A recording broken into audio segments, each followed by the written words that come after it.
Gracias al Señor.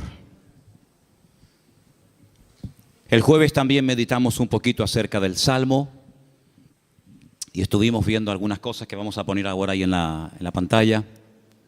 Pero el Salmo 37 es un acróstico. Cada 2 versículos empieza por una letra del alfabeto hebreo, empezando por la primera, la Aleph, terminando por la última, Tav.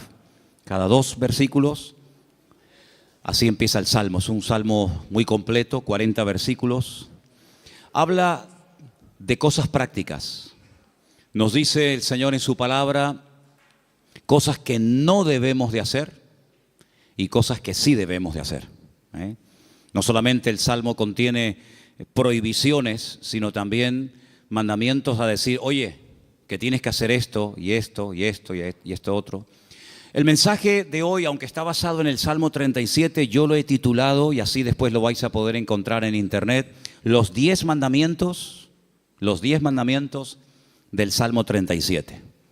No son los 10 mandamientos de Éxodo 20, son los 10 mandamientos que vamos a ver en esta tarde del Salmo 37. Pero ahí en la pantalla podemos ver algunos temas que el Salmo 37 nos sugiere, que son muchos, por cierto. Tenemos... no, eso es lo de hoy, sería lo del jueves pasado, ¿vale? Eso es lo de hoy. Hay una listita de temas que nos sugiere el Salmo 37, no hemos tocado todos, evidentemente, pero son temas, todos y cada uno de ellos muy interesantes. Nos habla de el bien, de la misericordia. Te los estoy dictando para que los vaya escribiendo, aunque están escritos, pasa que no los he encontrado, pero el que busca haya. La justicia, la salvación, la sabiduría, etcétera, etcétera. Son muchísimos temas que nos habla el Salmo 37 y eso lo vimos el jueves, para los que estuvisteis aquí y para los que no estuvisteis. También vimos que el Salmo 37 nos da diferentes características de los creyentes. Hay momentos en que los llama santos, los llama íntegros, los llama pacíficos, los llama justos. En fin, hay diferentes características de la gente que ha depositado y ha puesto su confianza en el Señor. También nos habla de diferentes características de la gente mala. De hecho, hay un texto que dice que hay gente mala. Hay gente que está bajo maldición. Hablamos un poquito el jueves. ¿Qué es eso de las maldiciones? ¿Existen? ¿Se pueden quebrar? ¿Se transmiten? De todo eso hablamos un poquito el jueves, porque también el Salmo 37 nos habla de los que están bendecidos. Así que habla de los que están bendecidos y de los que están bajo alguna maldición. Y pusimos el ejemplo de los cananeos, que eran los nietos o eran descendientes de uno de los hijos de Noé, y cómo Noé maldijo a Canaán, no a Can, su hijo, sino a Canaán, y de la cual vienen toda la raza, todas las naciones de los cananeos, todas las tribus, pueblos que estaban allí, y cómo eran personas que tenían unas características típicas de los cananeos. Una promiscuidad sexual terrible, idólatras, agresivos, salvajes realmente. Y todo eso nos lo sugiere el Salmo 37. Y el Salmo 37 también nos ayuda a superar ciertas y determinadas actitudes que si no las cortamos de raíz, se pueden terminar convirtiendo en algo normal en nuestra vida. Por ejemplo, la envidia. La envidia hay que cortarla de raíz. Los celos, la desconfianza. Dice la Biblia que no tenemos que tener envidia, no tenemos que perder los nervios. Después todo eso lo vamos a ver viendo los versículos. Pero el Salmo 37 es un salmo que también nos ayuda a reaccionar ante lo que nosotros podemos considerar una injusticia. Yo pienso que si yo en esta tarde preguntara, ¿cuántos de los que están aquí han sentido que en algún momento se han sentido injustamente tratados? Pienso que a lo mejor todos levantaríamos la mano, ¿sí o no? A veces por un padre, por una madre, por un pastor, por un jefe en el puesto de trabajo. Todos hemos sido de alguna manera, en algún momento, desde nuestro punto de vista, cuidado, injustamente tratados. ¿Y cómo tengo que reaccionar ante la injusticia? Ante lo que yo esperaba recibir y resulta que he recibido, pero todo lo contrario. El Salmo 37 es el antídoto perfecto. Que por cierto no es la queja. La queja es el lenguaje de los cobardes. La queja mata la fe, debilita el alma. Cuando una persona está todo el santo día quejándose, aunque no hables mucho con él o con ella, la forma como habla, la forma como opina, te está descubriendo el bajísimo nivel espiritual de su vida. El Salmo 37 nos habla de diferentes niveles espirituales. Algunos dirán, pero hay niveles. Claro que lo hay. No todo el mundo tiene la misma fe. No todo el mundo tiene el mismo nivel de paciencia o de amor o de conocimiento de la palabra. Siempre habrá alguien que sepa más que nosotros, ¿sí o no? Cuando ustedes van, por ejemplo, a la Biblia, encuentras momentos en los que el Señor se le queda mirando a un hombre y le dice, tú eres un hombre de mucha fe, grande es tu fe. Y hay momentos que se le queda mirando a otro y le dice, hombre de poca fe. Luego, los dos tenían fe, pero este tenía una gran fe y este tenía fe, pero poca. Entonces, en la vida, no todo el mundo tiene la misma fe, no todo el mundo tiene la misma paciencia, no todo el mundo tiene el mismo conocimiento, el mismo discernimiento espiritual. Eso es normal, eso es así, nos guste o no. Y el Salmo 37 nos da consejos para alcanzar un nivel óptimo en nuestra relación con Dios y no caer en la desilusión, en la desesperanza, en la tristeza, porque dijimos que la tristeza, estoy preparando un mensaje, ya lo daré en su momento. Bueno, estoy preparando un montón de mensajes, pero uno de los que estoy preparando son las distintas caras o disfraces que se pone el orgullo. El orgullo se disfraza, se camufla, a veces de religioso, de espiritualidad, pero a veces el orgullo, y usted dirá, ¿sí? Me suena raro eso. Bueno, el orgullo a veces se disfraza de tristeza. La gente tiene una tristeza y en el fondo es porque tiene un problema con el orgullo. ¿Por qué estás triste? Le preguntas a alguien. No, porque no he recibido lo que tenía que esperar o esperaba recibir, porque no me han tratado como yo esperaba y estoy triste. Y a veces es un orgullo camuflado, porque cuando nosotros pasamos por la vida por una circunstancia difícil, en la economía, un problema en el matrimonio, o de la índole que sea, Dios te está tratando, ¿o no? Dios está tratando contigo. Y hay gente que no le gusta y se rebelan contra la forma como Dios le está tratando. Entonces, sin palabras, le estás diciendo a Dios, yo no merezco este trato, Parece que la tienes tomada conmigo. Es como yo le decía a mis padres, es que los profesores la tienen cogida conmigo. Todos, el de matemática, el de geografía, todos la tenían cogida conmigo. Y siempre la culpa la tiene, si no es el gobierno, es el pastor, si no es el marido, si no es la mujer, si no es Dios, si no es el diablo. Siempre alguien tiene la culpa, menos yo. Y el Salmo 37 es una radiografía de una realidad. La realidad presente. Dijimos el primer día, les recuerdo, que el pasado no existe. Amén. El pasado no existe, no podemos presentarlo, no podemos pesarlo, no podemos medirlo, no podemos tocarlo, no podemos verlo. Es algo abstracto. ¿Dónde está el pasado? Está aquí. Yo lo puedo recordar, hombre, no todo, pero el pasado lo tengo en la cabeza. Y hay personas que viven ancladas en el pasado. O bien porque el pasado fue pésimo y les marcó, o bien porque el pasado, según ellos creen, fue mejor que su presente. Pero ya leímos el otro día un versículo en el libro de Eclesiastés donde dice que no es sabio y no está bueno decir, no es sabio opinar o decir que los tiempos pasados fueron mejores que estos, sino que cada tiempo tiene su característica y si tú tienes que mirar a tu pasado para recordar algo bonito, es que tú no tienes presente. Ahora, nosotros no podemos modificar el pasado. Si yo no puedo modificar el lugar donde nací, ni la fecha, ni la hora, yo no puedo modificar el pasado, pero sí puedo echar a perder mi futuro. Dile que está a tu lado, tu pasado no lo puedes cambiar, pero puedes echar a perder tu futuro. Ay, amigo. Yo no puedo evitar que ayer, o antes de ayer, o hace 10 años, o hace 20 años, me ocurriera aquella cosa que me hizo tanto daño. Ahí está, yo no lo puedo evitar, ya está hecho. Hombre, puedo evitar que el pasado me controle, puedo evitar que el pasado me manipule y condicione mi estilo de vida en el presente, pero cuidado, porque hay ciertas actitudes que como tú las mantengas y las cultives y las desarrolles, lo que estás haciendo es sembrar, pero sembrar mal, y puedes llegar a estropear tu futuro y lógicamente también tu presente. Así que el Salmo 37 es un antídoto contra tantas cosas que yo les animo a que si pudierais incluso hasta aprenderlo de memoria, hicierais un intento por aprenderlo de memoria. A lo mejor si en casa sois 4 o 5, pues decir, bueno, vamos a aprender cada uno. Papá, aprende tus 5 versículos. Mamá, tú otros 5, yo otros 6. Hasta el perro puede, si tuvieras loro, hasta el loro podría aprender algún texto. Apréndanse el Salmo 37, es excelente. Vamos a ver hoy los 10 mandamientos del Salmo 37. Y ya te he dado tiempo de sobra, Saray, para que los encuentres. Los tenemos ahí en la pizarra, ¿verdad?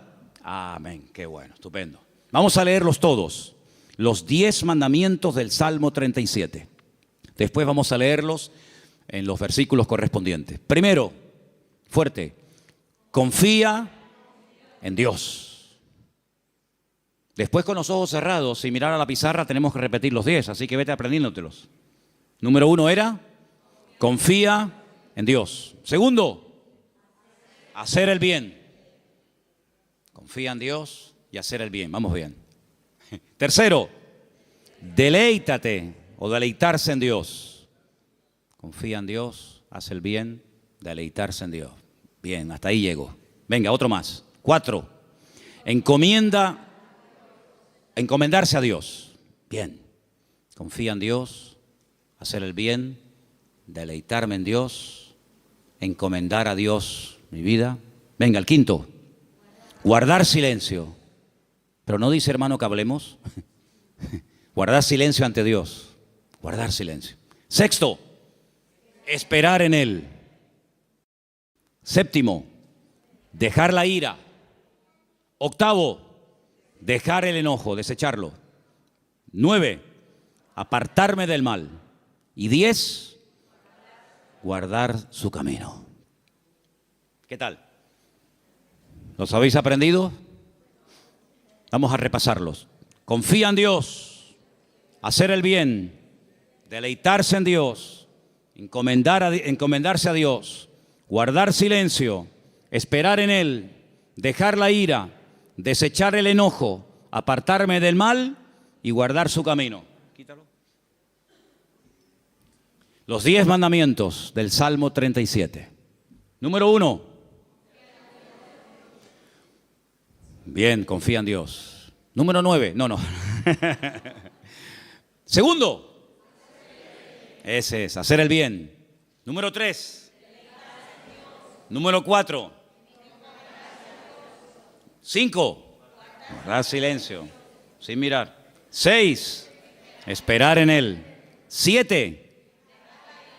8. 9. 9. Apartarse del mal. Y 10. Guardar su camino. Versículo 3 del Salmo 37 dice, confía en Dios. Primer mandamiento, confía en Dios. Fiarme de Dios.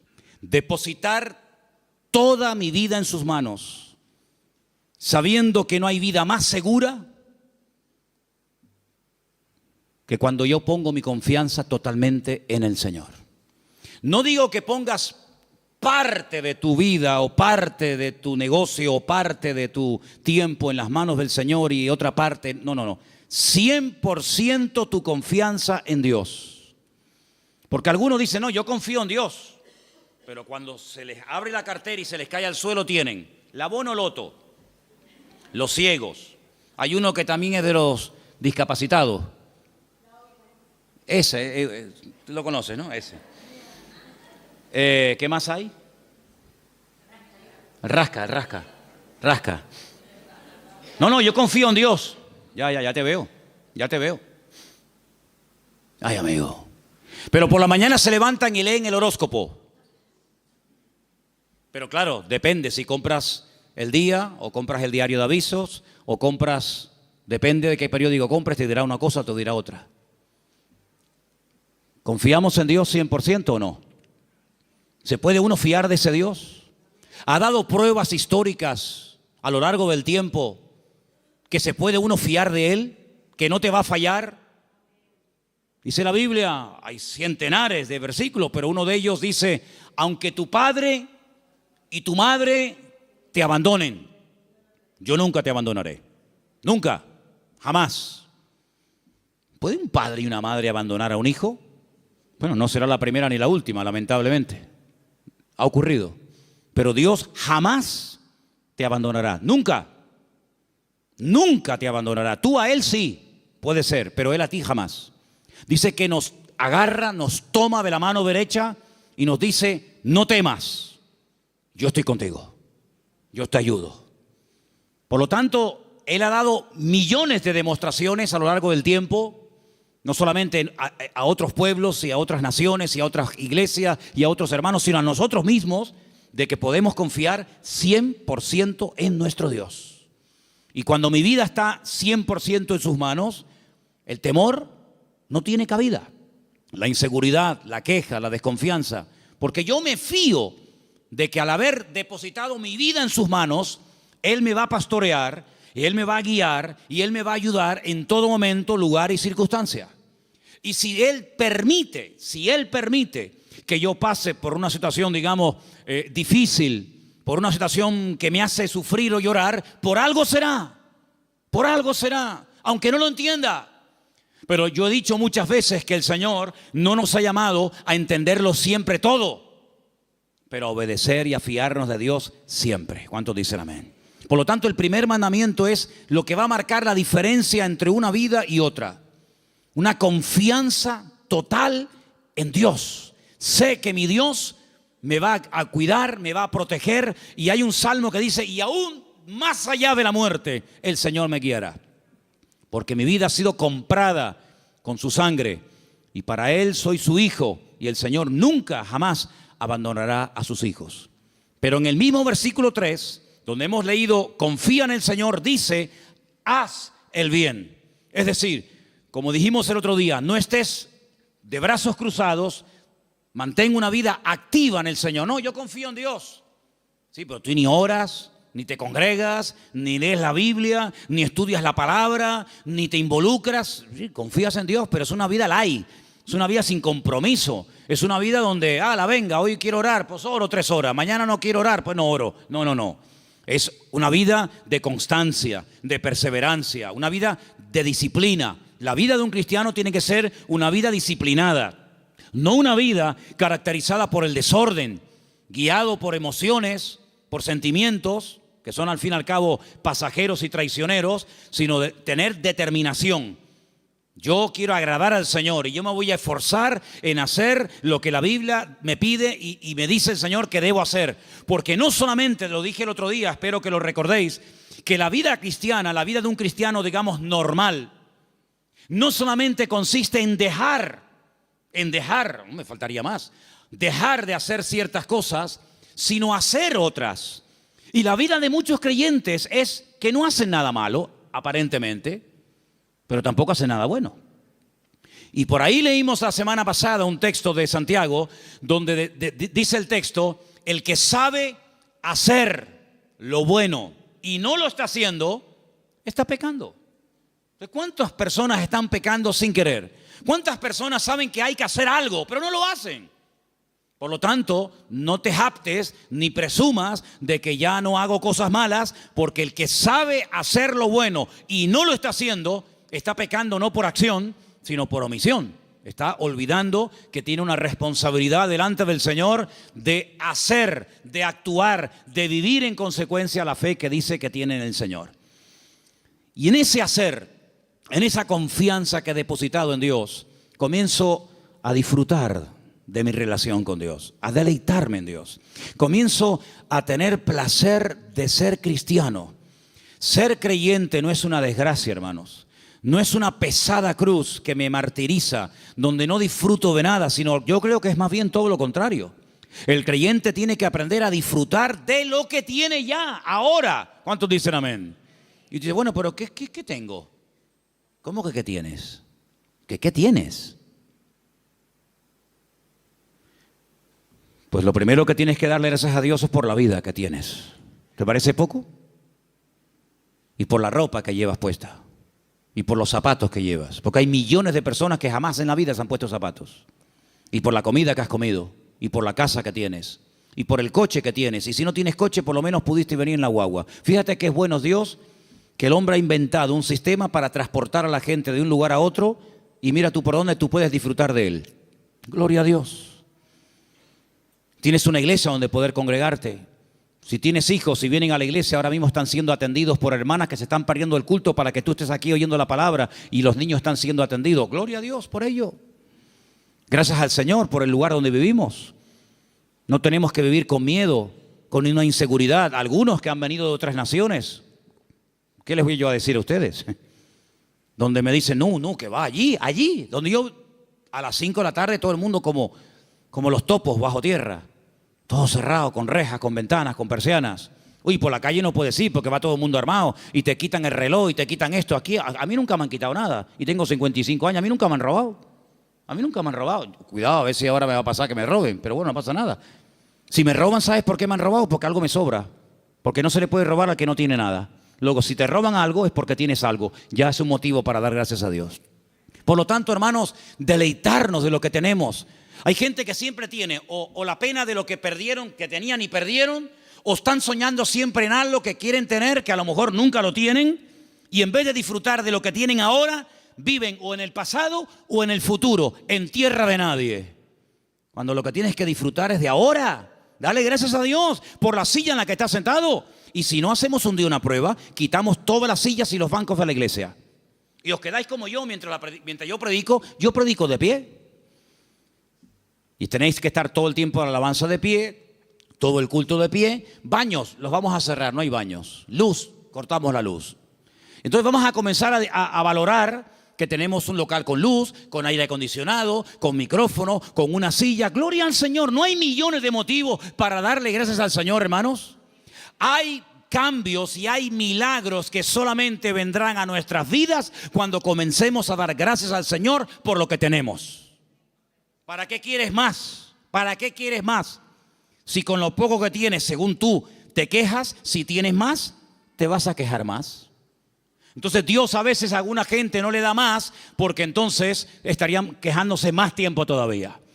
Dice la Biblia que un día los discípulos llegaron al Señor y le dijeron, Señor, la gente tiene hambre, viven lejos, el lugar en el que estamos es desierto, no hay comida y ni siquiera tenemos dinero para dar de comer a semejante multitud. Diles que se vayan. Y el Señor le dice, ¿y por qué? Dadles vosotros de comer, aprender a enfrentar nuevos desafíos. ¿Saben, hermanos?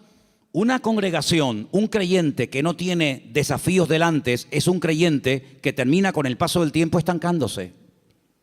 ¿Por qué les he comentado ahora de hacer una tronja, de ampliar el salón, de poner arriba un balcón, de hacer más?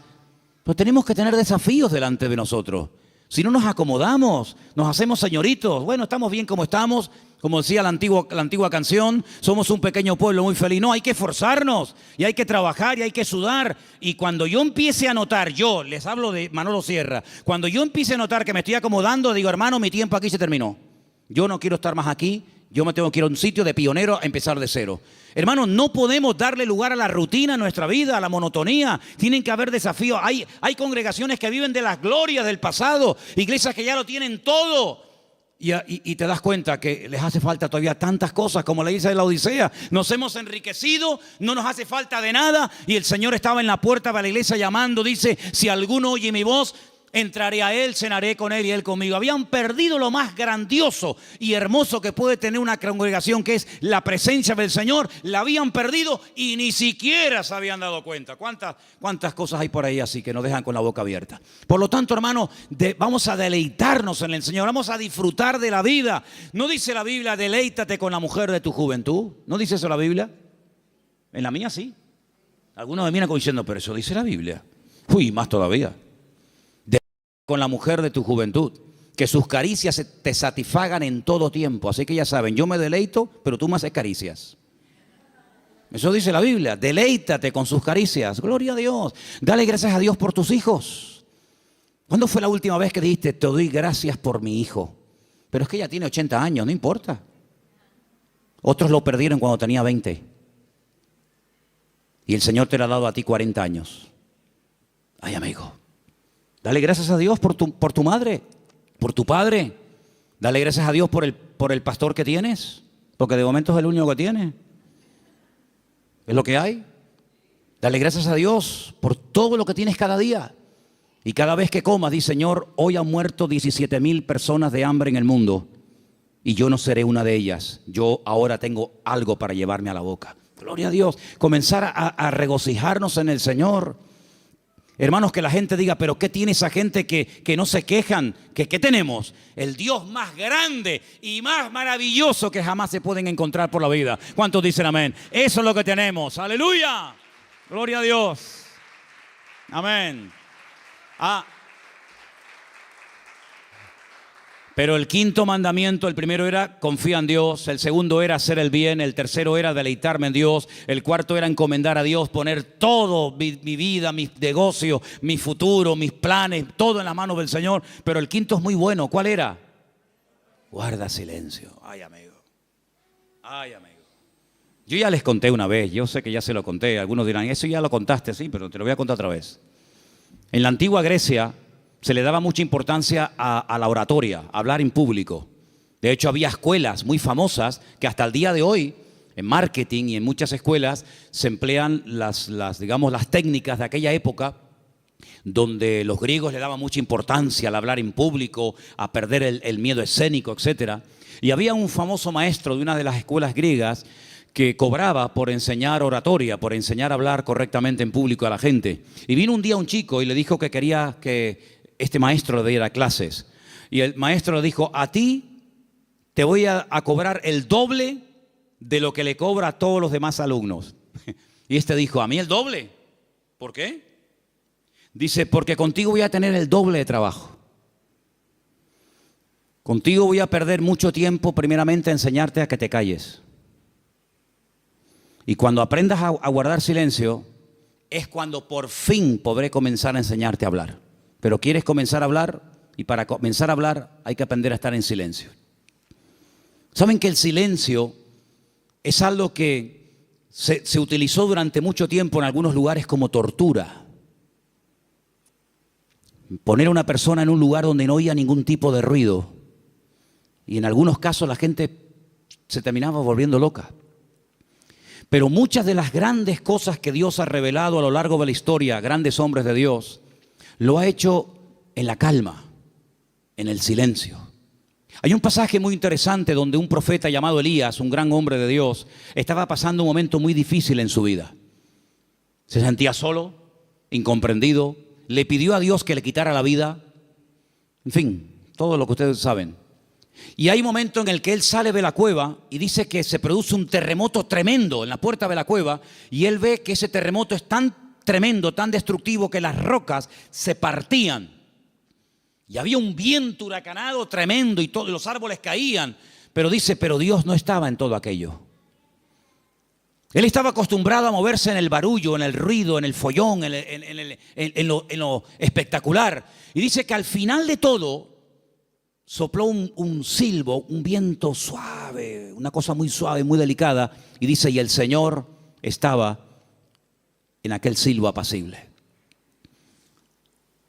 Hay creyentes que están todo el día hablando y hablando y hablando y hablando, y muy pocas veces oyen o tienen tiempo para oír la voz de Dios.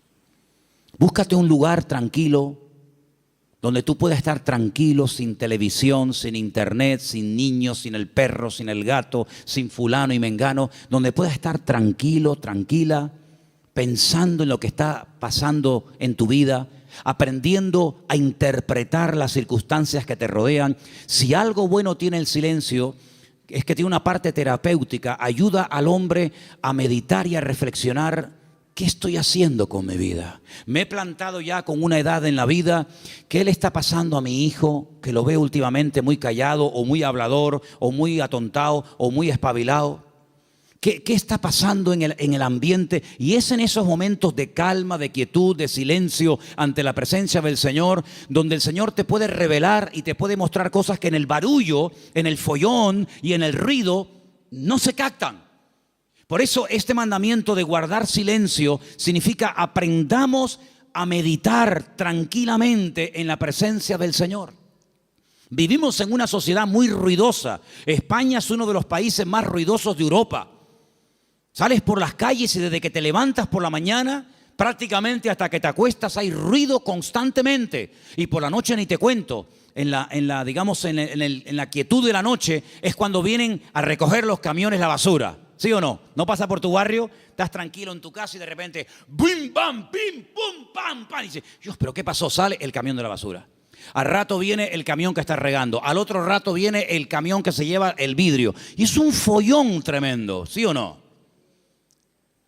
Bueno, hermanos, aprendamos a estar tranquilos en la presencia del Señor. Aprendamos a decir, Señor, ¿hay algo que me quieres decir? ¿Hay algo que me quieres compartir? Ese guardar silencio significa aprender a reflexionar en Dios. Oye, mira, ahora no me molesten. Yo tengo una cita con mi Dios. Quiero estar tranquilo, no quiero que nadie me moleste. No, que si me llaman, que esperen. Que me llamen más tarde, que no se va a hundir el mundo. Y quiero estar a solas con el Señor, con su palabra. Como decía un pastor amigo mío, un minuto, Manolo, un minuto bien pasado en calma, en quietud, en la presencia del Señor, puede cambiar una vida.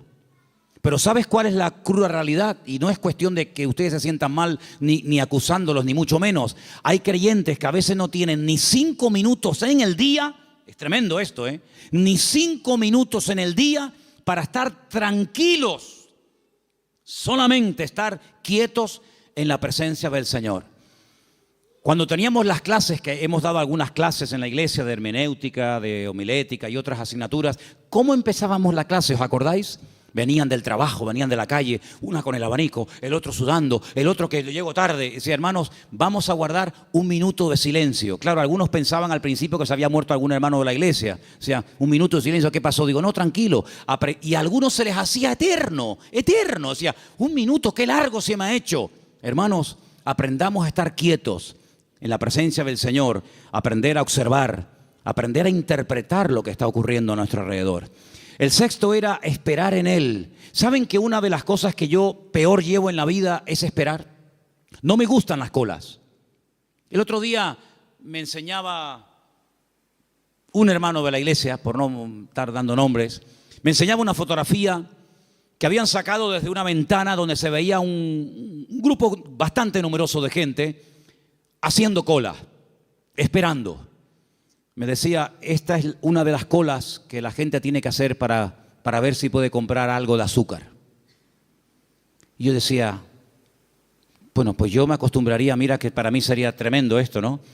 Pero yo digo, bueno, yo me acostumbraría a vivir sin comer azúcar, porque yo para estar 2 horas, 4 horas para un paquete de azúcar, y me dice otra persona, sí, pero es que también tienes que hacer cola para comprar la leche. Digo, bueno, pues, no sé, me acostumbraría a no beber leche. Pero es que también al final tienes que hacer cola para todo. Pero qué rabia da a veces cuando tienes prisa y el que va delante tuyo es el más lento de Europa. Le acaban de dar el carnet de conducir. Pone el intermitente de la izquierda y después va a la derecha.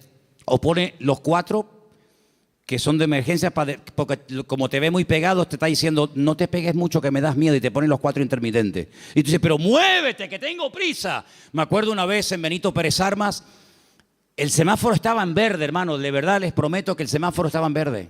Era bajando la antigua cárcel a mano izquierda, que ya entras para el Parque La Granja, ¿sabéis dónde les digo, no? Y el semáforo estaba en verde, y había un coche parado, y yo le decía, al principio fue una pita suave,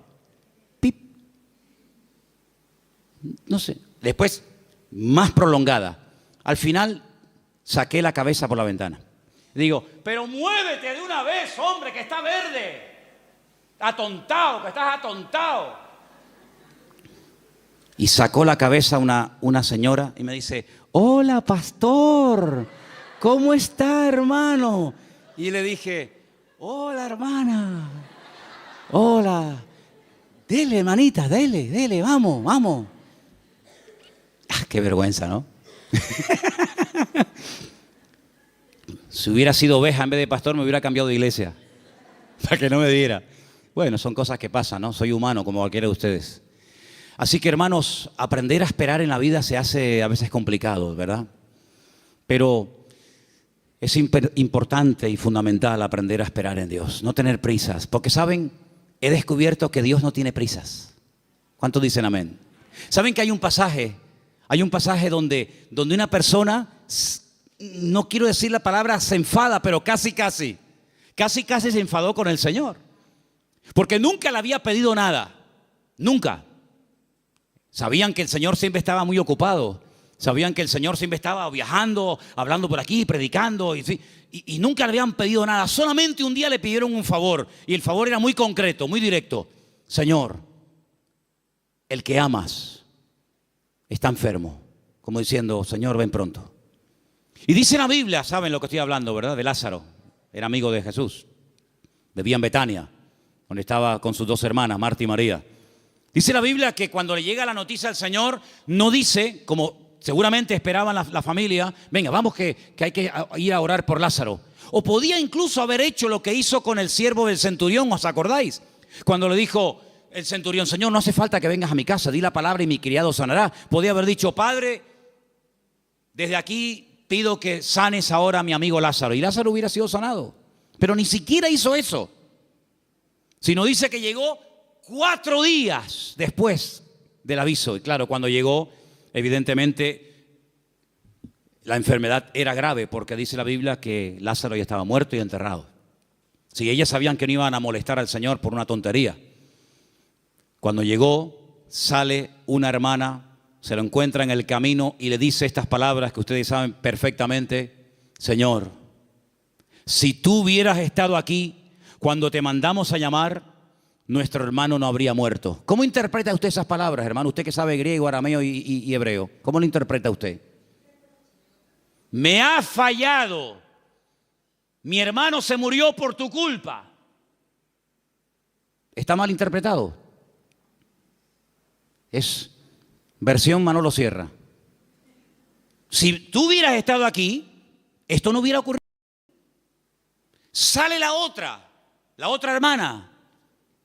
Porque una parece que era como más carnal, ¿no? La otra era un poquito más espiritual. Pero fíjate que las dos se contagiaron y le dijeron exactamente las mismas palabras al maestro. Si tú hubieras estado aquí, mi hermano no hubiera muerto. Estaban dolidas, ¿sí o no? Estaban dolidas, estaban molestas con el maestro. Esto no tenía que haber pasado. Salmo 37. No te impacientes. No pierdas los nervios. Después vamos a ver eso. Y el Señor le dice, Marta, María, que yo soy la resurrección y la vida. El que cree en mí, aunque esté muerto, vivirá. Claro, ellas eran judías, ellas no eran paganas, ellas conocían la Escritura, ellas sabían perfectamente por las Escrituras del Antiguo Testamento que se habla de la resurrección. Y entonces cuando el Señor dice que yo soy la resurrección y la vida, y le dice el Señor, tu hermano resucitará, ellas dicen, yo sé que mi hermano resucitará, pero no ahora, sino en el día postrero, algún día. Y el Señor le dice, vamos al cementerio. Y todos conocen la historia. Ahora yo les hago una pregunta y sean sinceros. ¿Ustedes creen que realmente el Señor llegó tarde?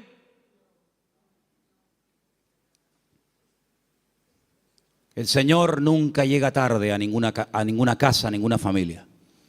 El Señor siempre llega cuando tiene que llegar. Siempre. Es que si esto hubiera ocurrido media hora antes, sí, pero ocurrió así. El Señor lo quiso así. Y ya está. El Señor llegó cuando, humanamente hablando, según ustedes, ya no hay nada que hacer. Y hay situaciones, escucha bien esto, hermano, porque cuanto antes lo aprendan, algunos, unos más que otros, mejor. Hay situaciones que Dios permite, escucha bien, que Dios permite que lleguen hasta el final. Cuando ya humanamente hablando no hay ninguna posibilidad de cambio. Y el Señor lo permite. Hay otras que no. Hay otras que dicen, no, vamos a hacer esto ahora. Pero hay otras que dicen, tranquilo. Lo va a hacer, pero no ahora. No cuando tú quieras, sino cuando yo quiera y como yo quiera. Y cuando llega al cementerio, hace uno de los milagros más espectaculares que el Señor hizo a lo largo de su ministerio. Levantar a un muerto que hacía 4 días que estaba enterrado. Eso no lo había hecho nunca. Había resucitado personas que estaban aún calientes. ¿Se acuerdan? La hija de Jairo. Cuando llegó, dice, acaba de morir. Luego, si la tocabas, la niña estaba caliente, acababa de morir, pero estaba muerta. Pero el Señor la resucitó. Había otros casos donde dice la Biblia que lo llevaban en la caja para enterrarlo y bueno, los judíos entierran a la gente el mismo día que muere. Por lo tanto, no hacía ni 24 horas que había muerto. Pero nunca el Señor había llegado tan lejos. Nunca el Señor había hecho un milagro de una resurrección después de 4 días. Si ustedes van a Israel, si ustedes han ido a Jerusalén alguna vez conmigo, ustedes van a ver que en todos los cementerios judíos hay una abertura, como una ventana, que es por donde se cree que al tercer día se va el alma. Y ya es como demasiado tarde, ya no hay escapatoria. A los 3 días, a las 72 horas, se va el alma y ya se fue. ¿Cuándo llegó el Señor? Al 4.º día. Cuando ya no había ninguna posibilidad, según la tradición, según la medicina, de levantar a un muerto, es cuando llegó el Señor. No podía el Señor haber llegado el primer día antes de que muriera así, pero hubiera sido una sanidad más de tantas. Pero el Señor quería hacer algo especial, porque amaba tanto a Lázaro, que si hubiera llegado a la media hora o a los 10 minutos de haber recibido el llamado, hubiera sido una sanidad. Y Lázaro podía haber dicho, el Señor me sanó cuando yo estuve enfermo. Pero yo te amo tanto, Lázaro, que no te voy a sanar. Te voy a resucitar. Y eres la única persona en toda la historia de la humanidad que yo resucité al 4.º día.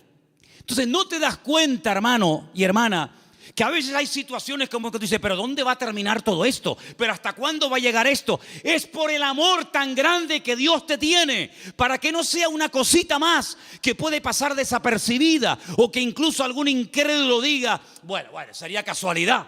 No, va a llegar al límite, al extremo, cuando ya no hay ninguna posibilidad de cambio, de mejoría o de perfeccionamiento, cuando el Señor va a llegar y va a decir, ahora, para que la gente diga, esto era para la gloria del Señor. ¿Cuántos dicen amén? ¡Aleluya! Así que tranquilo, no te precipites. Amén. Hay 4 prohibiciones antes de seguir con la lista de los mandamientos. Hay 4 prohibiciones, las voy a leer rápidamente. 4 cosas que el Salmo dice que no tenemos que hacer. Yo las voy a leer y tú te vas a preguntar a ti mismo si la estás haciendo. La primera está en el versículo 1. Salmo 37:1. No te impacientes a causa de los malignos. No te impacientes. No pierdas la paz. Tranquilo, relájate. Dile que está a tu lado, relájate. Tranquilo, no te impacientes. No pierdas la paciencia. Número 2, en el mismo texto. Ni tengas envidia de los que hacen iniquidad. Así que ni impacientarme, ni tener envidia.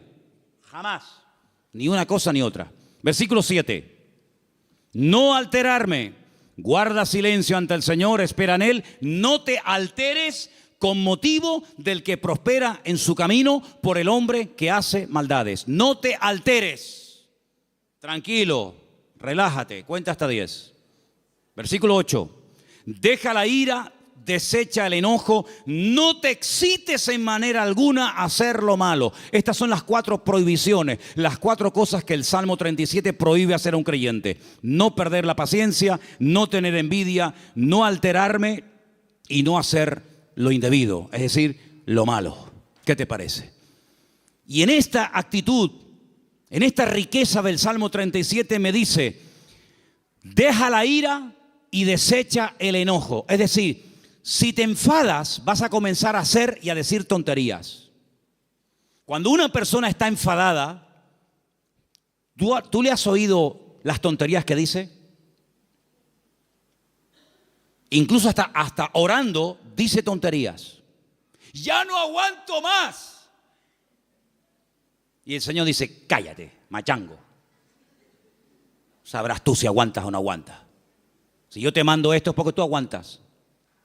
Pero ya Él lo dijo. Nadie me ama. Las tonterías que uno dice cuando está enfadado, es como cuando uno está desanimado.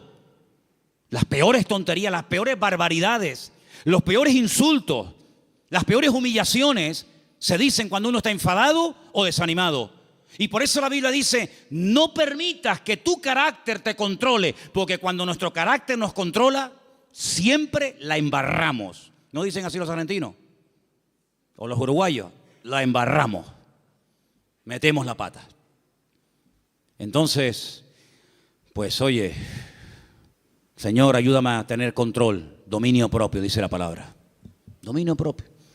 Teníamos hace años en una montaña que hay en Llano del Moro, en una torre muy alta, teníamos unas antenas que colocamos allí cuando pusimos la primera emisora de radio cristiana de las Islas Canarias. Y había un hombre que todas las mañanas subía a ese monte y pegaba un grito, pero un grito que se oía en todo el valle, se montaba en el coche y yo creo que se iba a trabajar. Y yo digo, oye, uno dirá que está loco, pero yo creo que este hombre es sabio, porque el hombre se iba al monte, pegaba un alarido estilo Tarzán, yo creo que tenía algo de espíritu de Tarzán. Gritaba, se montaba en el coche y se iba. Oye, a lo mejor tenemos que irnos a la montaña de los Campitos, procura que no haya nadie, porque claro, si subes por la noche y pegas un alarido estilo hombre lobo allí, van a decir, es que hay un loco aquí, un endemoniado. Pero hermano, ¿sabes qué? Tenemos que aprender a desahogarnos con Dios. ¿Cómo se desahogaba Cristo? Con el Padre. ¿Dónde fue? Al huerto de Getsemaní. Y en el huerto de Getsemaní dice que agonizaba, lloraba, clamaba, allí peleaba, y cuando salía y se levantaba y le decían, venimos a aprender a Jesús, dice, yo soy. ¡Pum! Y caían todos al suelo. En otras palabras, era un hombre que no descargaba en los demás su enojo, su enfado, lo que fuera, sino que aprendía a desahogar su alma delante del Padre. Y eso es algo que tenemos que aprender todos, hermano. Porque hay gente que está contenida. Y hermano, el tranquilito, el que no se enfada nunca, cuando se enfada, échate a correr, Échate a correr. Dice, no, este bobo. Este no se enfada nunca. Cuando se enfada, apaga la luz y vámonos, porque es el increíble Hulk. Que por cierto, me encontré en la puerta de la iglesia allí 2 puños del increíble Hulk. No sé si a alguien se le cayeron. ¿Los puedes enseñar? No sé quién trajo eso, pero bueno, ahí están.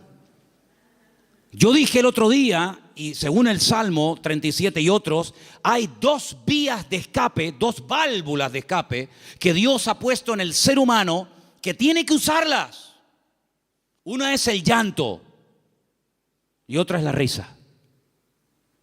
Claro, como te enseñaron que los hombres no lloran, pues está trancado. Y como tampoco no es la alegría de la huerta, dicho sea de paso, pues tampoco se ríe. Entonces ni llora ni ríe. Y un día va a explotar. Un día va a explotar más de uno. Pero aprende a reírte en el Señor. Aprende a llorar en la presencia del Señor. No dice la Biblia, bienaventurados los que no se ríen. Bienaventurados los que no lloran. ¿Lo habéis leído alguna vez? Yo tampoco. Bienaventurados los que lloran, dice la Biblia. Pues llora, mija, llora. Llora delante del Señor. Llora, hermano y hermana, delante del Señor. Señor, lloro de esto, lloro por aquello, lloro por tal, lloro por cual. Y te aseguro que tu alma se va a descargar, se va a desahogar. Y cuando salga, vas a salir con las fuerzas renovadas. Vas a salir levantado por el Señor. Vas a salir bendecido. Pero no vivas una vida hermética, trancada, porque ni Cristo vivió así. Él dice la Biblia que se quebrantó y lloró y sudó grandes gotas de sangre. Y se desahogó delante del Padre. Ahora, ¿qué hace la gente? Se desahoga con una botella de vino en la mano, se desahoga metiéndose un pico de heroína, se desahoga haciendo no sé qué y no sé cuánto, echándole la bronca a la mujer, al hijo, pegándole una paliza al otro. No, esas no son las formas, esos son los métodos mundanos. La forma de Dios es que aprendas a ir a la presencia del Señor y abrir tu corazón y decirle: Señor, no aguanto más. Y en la Biblia encontramos grandísimos hombres de Dios que lloraron a gritos, dice la Biblia. Sí. A gritos lloraron. ¿Quién? José. Lo dije el otro día cuando compartía de este mismo salmo.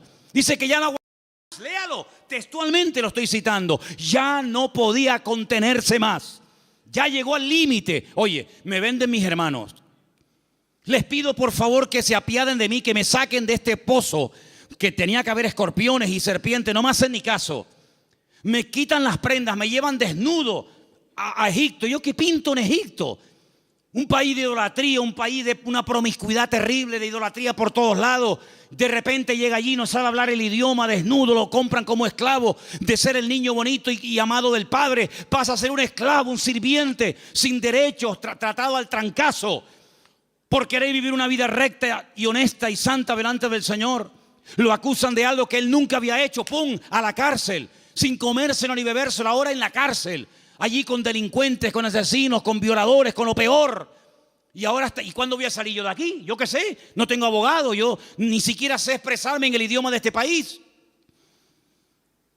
Cuando sale de allí, Dios lo levanta, lo bendice, lo prospera. Y cuando ve venir a sus hermanos, no permitió que la ira, que el enojo, que la rabia dijera: ahora que tengo poder. Porque cuántas veces yo he dicho de este mismo púlpito: si quieres conocer a un hombre de verdad, si quieres conocer a un pastor de verdad, si quieres conocer a una persona de verdad, dale poder y dale dinero. Claro, el coleta, el otro que, en fin, y el otro, es muy fácil criticar lo que hacen los demás, que yo no defiendo a nadie, ahí me da igual, para mí son todos iguales. Pero hermano, cuando alguien suba ahí arriba, da igual si es un cargo poderoso en la política, en el deporte o donde sea, dale dinero, que mueva millones. Dale poder. Y espera a ver si no se corrompe. Porque es muy difícil llegar a esos niveles, moviendo centenares y miles de millones. Que tenga la cabeza bien amueblada. Ay, amigo. José ahora tiene poder. Es el hombre más poderoso de la tierra después de Faraón. No se mueve ni una hoja sin su permiso. Faraón dice: no, a mí no vengan, vayan a él. Él es el que organiza el país, él es el ministro de Hacienda, él es el ministro de Economía, él es el que administra. A mí no me den la paliza, vayan a él. Delegó todo en José. Ahora tiene poder, ahora tiene autoridad, ahora tiene dinero, ahora tiene sirviente. Ahora hasta Potifar, aquel que lo compró, ahora tiene que venir y postrarse delante de él. La mujer de Potifar: ven para acá. Ahora él podía haber dicho: ahora os vais a enterar lo que vale un peine, amigo. Ahora vienen los hermanos. Y él podía haber dicho: lo van a pasar canutas, como me le hicisteis pagar a mí. Dice que llegó un momento, viendo a sus hermanos, que ya no podía aguantar más. Y empezó a llorar a gritos. Cuando los hermanos ven a aquel llorando, le dice: yo soy vuestro hermano José, ¿sabes? No tengáis miedo. No me mandasteis vosotros a Egipto. Fue Dios el que me mandó aquí. Pasa que a mí me tocó el primero, pero al final todos van a tener que venir aquí. Así que vayan a casa de mi padre, díganle que vengan, cuéntenle la verdad, que le han tenido engañado al viejo 20 años, diciéndole que me había matado una bestia. Tráiganlo y vamos a comenzar a disfrutar de la vida. Guardó su corazón, no permitió que la ira, la rabia, ¿verdad?, el poder le transformara, sino que él supo canalizar todo aquello para bendecir a otras personas. ¿Te das cuenta? Entonces, queridos hermanos, dice la Biblia: sobre toda cosa guardada, guarda tu corazón.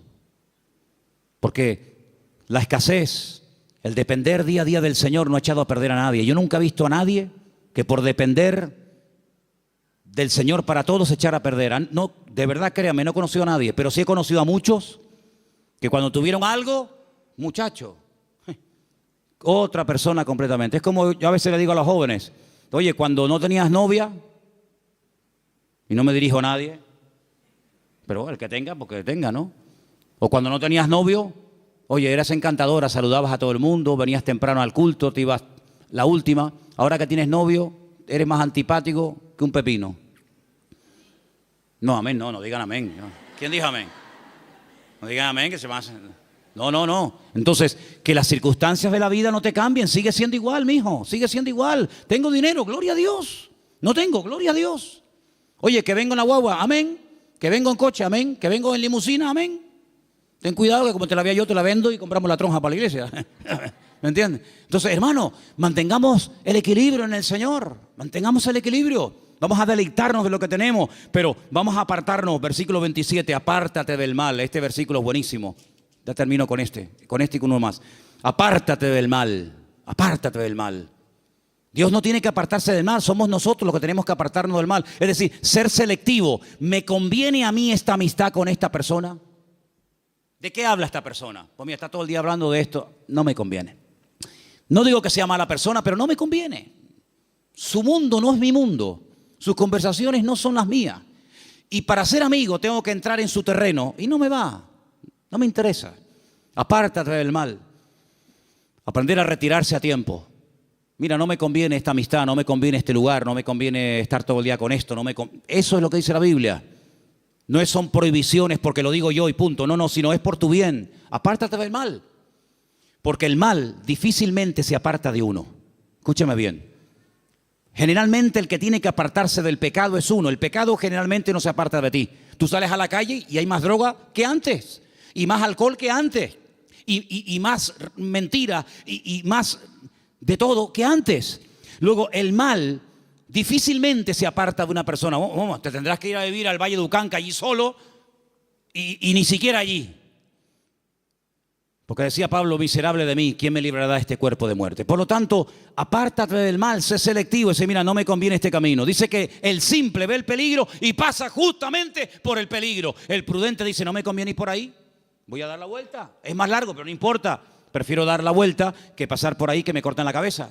Apártate del mal, haz el bien. Y dice finalmente, verso 34, el 34 y termino, espera en Dios y guarda su camino. Mantente en el camino del Señor. Pon cuidado en las cosas del Señor. Mantente en Dios. Un día bueno lo tiene cualquiera, pero es mantenerse un día, mantenerse dos. Estar dispuesto a ser tratado. Hay gente que no quiere ser tratada. Hay gente que pierdes la amistad en el momento que dice, mira, eso que estás haciendo no está bien. Eso que estás haciendo es una payasada. Eso que estás haciendo no te conviene. Automáticamente ya le cambió la cara, automáticamente se fueron las amistades. Apartarse del mal, ser sabio, tener ese discernimiento, ese temor a Dios. Esto que estoy haciendo, esto que quiero hacer no me conviene. Guardar el camino del Señor. ¿Qué es lo que le agrada a Dios? ¿Dios haría esto en mi lugar? Eso es lo que tenemos que hacer. Y déjame que te diga algo, porque tengo una frase aquí que apunté estos días. Es mucho más fácil deshacerse del pecado que de las consecuencias del pecado. El pecado no es tan fácil, no es tan difícil dejarlo. Pides perdón a Dios, Dios te perdona y se acabó.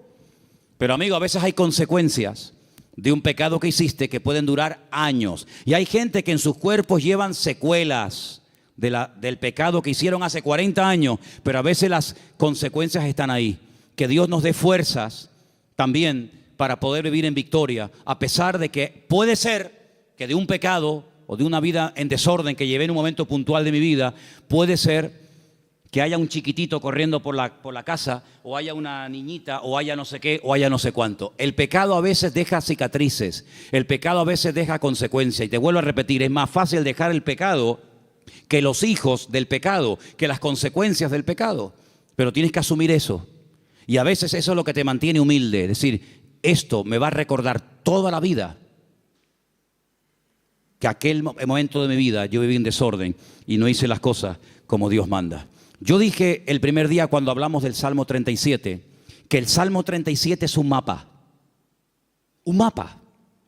Pero mira, y piensa en esto que te voy a decir ahora. El mejor mapa del mundo, el más completo, el más bonito, a todo color, con todos los detallitos y las medidas y los ríos y las montañas, el mejor mapa del mundo no nos sirve para nada si yo no sé dónde estoy. A mí me dan un mapa completo, me dice, mira qué belleza de mapa, ¿vale? Ya sé dónde está el norte, las montañas, los valles, los ríos, pero yo en el mapa, ¿dónde estoy? Porque si yo no sé dónde estoy, el mapa no me sirve de nada. Ahora, cuando yo digo, no, tú estás aquí. Ah, vale, estoy aquí. Ok, vale, pues entonces dame un compás, dame una regla, yo mido. Y entonces yo sé que me faltan tantas horas o tantos kilómetros para llegar aquí. Si yo no sé dónde estoy, el mapa no me sirve de nada. Aquí hay un mapa perfecto, el GPS de Dios. Pero si tú no sabes dónde estás, ¿de qué me sirve a mí esto? Eso de decir, no, lee la Biblia. Si no, yo la leí, pero no sabes dónde estás. No sabes si estás bien, si estás mal, si estás en desorden, si no estás en desorden. Pregúntale a Dios, ¿dónde estoy? ¿Cómo estoy delante de ti, Señor? Dios te lo va a mostrar. Dios te va a mostrar a la luz de su palabra y guardando silencio y esperando a Dios, te va a mostrar, mira, tú estás en este punto de tu vida. Tú has llegado a un punto en tu vida en el que te has estancado. Esa es tu realidad. Entonces, en base a esa realidad, yo trabajo. Si tú no sabes dónde estás ahora mismo, si tú no sabes cómo estás delante de Dios, vienes al culto y el culto es como una especie de placebo, ¿no? El culto es una especie de cuando me duele la cabeza, me tomo una pastilla, se me fue el dolor de cabeza, pero espérate, a lo mejor tienes algo más y tú te conformas con una pastilla. Y hay cosas en la vida que se solucionan con una pastilla, pero hay otras cosas que se solucionan con una operación. Entonces, ¿en qué punto de tu relación con el Señor tú te encuentras? ¿Tú qué necesitas? ¿Una oración así, un versiculito, o tú necesitas ser operado? Cada uno tiene que examinarse a sí mismo. Y este es el momento en el que tú tienes que decir, Señor, ¿yo verdaderamente estoy cumpliendo esos mandamientos que he leído esta tarde? Confío en Dios, estoy haciendo el bien, me estoy deleitando en ti, Señor. Estoy todo el día agobiado, preocupado, quejándome. ¿Estoy poniendo mi vida en tus manos o llevo una agenda paralela? No, Dios para los domingos, también para el jueves si es que voy. Pero yo tengo una agenda personal y privada. Yo sé lo que voy a hacer en mi vida, esto y hasta aquello. A mí me hace mucha gracia cuando hay gente que me dice, no, él tiene la agenda completa para los próximos 5 años. Cuando dice la Biblia, ¿cómo eres capaz? ¿Cómo eres capaz de presumir del día de mañana si no sabes qué te traerá de sí el día? ¿Tenía Cristo agenda? Dice que somos como el viento, que ni sabemos de dónde vamos ni a dónde venimos. Guardamos silencio ante Dios, esperamos en Dios tranquilamente. ¿El carácter está siendo cada vez un aliado nuestro o nos está cada vez traicionando y dominando más? ¿Dejamos la ira, el enojo, nos estamos apartando del mal o cada vez estamos tonteando más con el mal? Porque el mal no perdona, amigo. Como te metas donde hay mal, como te metas en terreno minado, lo más probable es que se te salga una pierna por los aires. Hay una parte en Israel donde yo llevo a la gente que es la frontera más cercana a Jordania, que antiguamente era territorio jordano. En el 67 Israel peleó con Jordania, triplicó las fronteras y llegó hasta la misma ribera, hasta la misma orilla del río Jordán. Y es algo muy estrecho, mucho más estrecho que esta iglesia. Ves al soldado jordano allí sentado haciendo guardia y ves al israelita aquí y el río medio. Es una frontera muy, muy estrecha. Allí se ha convertido en un lugar típico para hacer bautismos. Ahora Dios mediante tendremos bautismo en noviembre allí, si Dios quiere. Pero ¿sabes qué, hermano? Cuando llegamos a ese lugar con la furgoneta, tenemos que aparcar donde ellos nos dicen que tenemos que aparcar. Porque los jordanos cuando se fueron dejaron todo aquel terreno en represalia por haberlo perdido, todo lleno de minas, todo lleno de minas, miles y miles de minas. Entonces han puesto unas alambradas con unos carteles escritos en diferentes idiomas, no se salgan del camino, no entren aquí, no entren por allá. Y tú si vas en línea recta y aparca, no hay ningún problema. El que se va a bautizar vuelve. Pero si alguien se quiere ir con el Señor antes de tiempo, dice, mira, después de bautizarte, en vez de venir en línea recta, vete por allí y ya te vas de paso ya con el Señor. Es un terreno minado. El que entra se juega la vida, amigo. El mundo está lleno de minas. Tu barrio donde tú vives está lleno de minas por todos lados. Y el diablo te dice, no pasa nada. Otros han pasado y no han muerto. Pasa tú también. ¡Pum! Y el simple va. Entonces, apartarnos del mal. Decir, yo le veo las orejas al lobo, no le veo todavía el cuerpo, pero le veo las orejitas asomando por la valla, pues entonces me doy la vuelta y me voy. Eso no es ser cobarde, eso es ser valiente. Porque hay que ser más valiente para salir corriendo ante el peligro que ser un osado y enfrentarse al enemigo así a cara descubierta que te parte en la cara. Y finalmente dice, guarda su camino. Cierra tus ojos en esta tarde, hermano. Son estos 10 mandamientos Apréndetelos de memoria. Escríbelos ahí en una hoja, ponlos en la Biblia. Cuando te levantes mañana por la mañana, dilos en alta voz. A lo largo del día, ponlos ahí en el tablero del coche o en el espejo de tu habitación o te estés afeitando, lavando. Ponlos en la mesilla de noche cuando te acuestes. Confía en Dios, hacer el bien, deleitarme en Dios, encomendar a Dios el camino, guardar silencio ante Él, esperar en Dios, dejar la ira, desechar el enojo, apartarme del mal, guardar su camino. Mañana otra vez, pasado otra vez. Y estas verdades van penetrando en tu vida. Y en cuestión de varias semanas, de varios meses, de poco tiempo, tú vas a notar que hay algo en tu vida que comienza a cambiar. Comienza a cambiar. Ahí tienes 10 consejos prácticos, 10 mandamientos de la palabra para vivir una vida victoriosa en Dios.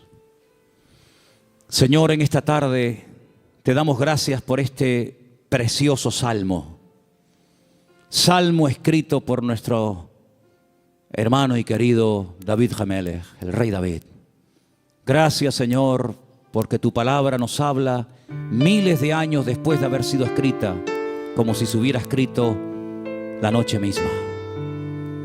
Señor, queremos pedirte que nos dé fuerzas para que podamos poner en práctica estos mandamientos, estos sabios consejos que el dulce cantor de Israel, el hombre más cerca del corazón de Dios, nos dejó en la palabra para que los escudriñemos y los pongamos en práctica. ¿Cómo sabía él que hay que apartarse del mal cuando hay tiempo de hacerlo? ¿Cómo sabía él deleitarse en Dios? ¿Cómo sabía David confiar en ti, Señor?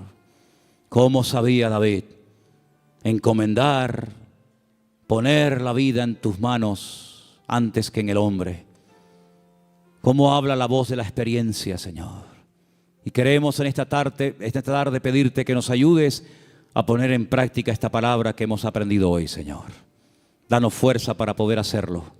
Te lo pedimos en el nombre bendito y poderoso de Jesús. Amén y amén.